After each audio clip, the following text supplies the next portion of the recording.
Congress party के प्रधानमंत्री के तौर पर नरसिम्हा राव को इस लाल किले पर आकर तिरंगा लहराने के मौके 5 बार मिले, लेकिन उसके बाद इस देश की सियासत बदलने लगी थी।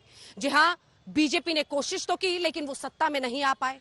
इंद्र कुमार गुजराल और देवेगौड़ा को एक एक बार मौका मिला कि वो यहां पर आकर तिरंगा लहरा सके, लेकिन 1998 के बाद इसी लाल किले के कंधे पर सवार होकर इस देश ने देश की सियासत में एक बड़ा बदलाव देखा। 15 अगस्त 1998 को लाल किले के प्राचीर से पहली मर्तबा एक ऐसे प्रधानमंत्री ने भाषण दिया जिनका कांग्रेस से कभी कोई रिश्ता नहीं रहा। जब पहली बार बतौर प्रधानमंत्री अटल बिहारी वाजपेयी ने लाल किले से बोला तो पोखरण में 11 और 13 मई को हुए परमाणु परीक्षण की धमक साफ साफ देश ने सुनी।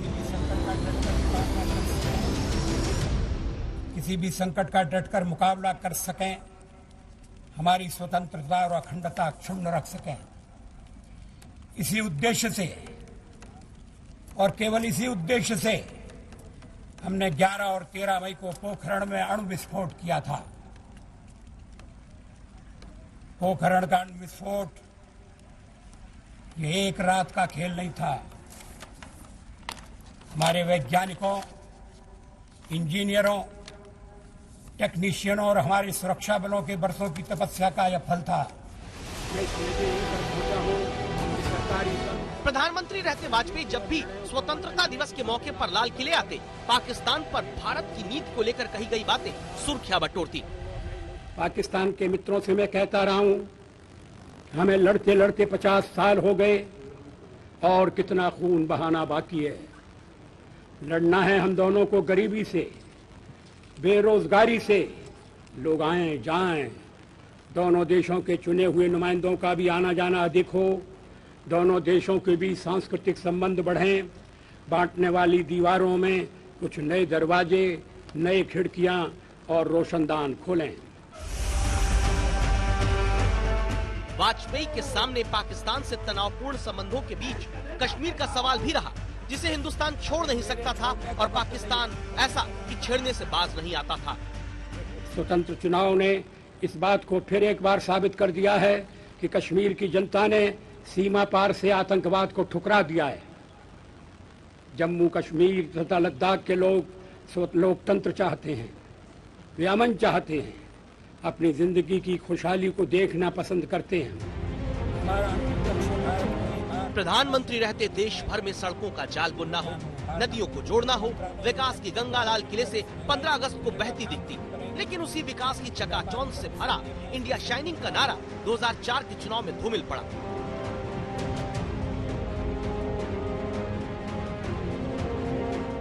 लाल किले पर तिरंगा फहराने का मौका मिला मनमोहन सिंह को। हमें अनुसूचित जातियों, अनुसूचित जनजातियों, पिछड़े वर्गों तथा अल्पसंख्यकों की खास दिक्कतों पर तथा उनके अधिकारों पर विशेष ध्यान देना होगा। 2013 में जब प्रधानमंत्री के रूप में मनमोहन सिंह लगातार 10वीं बार लाल किले पर पहुंचे, तो नेहरू और इंदिरा के बाद ये गौरव हासिल करने वाले तीसरे प्रधानमंत्री रहे। अगर आज हम पंचायती राज को प्रभावी ढंग से इस्तेमाल में लाएं, तो हम प्राथमिक शिक्षा, चिकित्सा सेवाएं, पीने का साफ पानी और सफाई जैसी बुनियादी सुविधाएं अधिक कारगर ढंग से मुहैया कर सकेंगे। मनमोहन सिंह अपने भाषणों में अक्सर गरीबी, भूखमरी, बीमारी को मिटाने की बात करते रहे। विपक्षी दल और पार्टी की आपसी भीतरी खींचतान में उन्हें कमजोर प्रधानमंत्री कहा जाता था। तब मनमोहन सिंह ने अमेरिका से परमाणु समझौता करके दिखा दिया।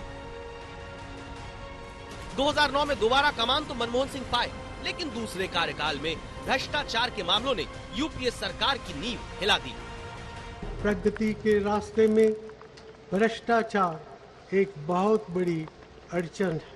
भ्रष्टाचार के जो भी मामले हमारे सामने आए हैं, इनमें हम कड़ी से कड़ी कानूनी कार्रवाई कर रहे हैं। भारत माता की, भारत माता की, वंदे वंदे, भारत माता की, भारत माता की।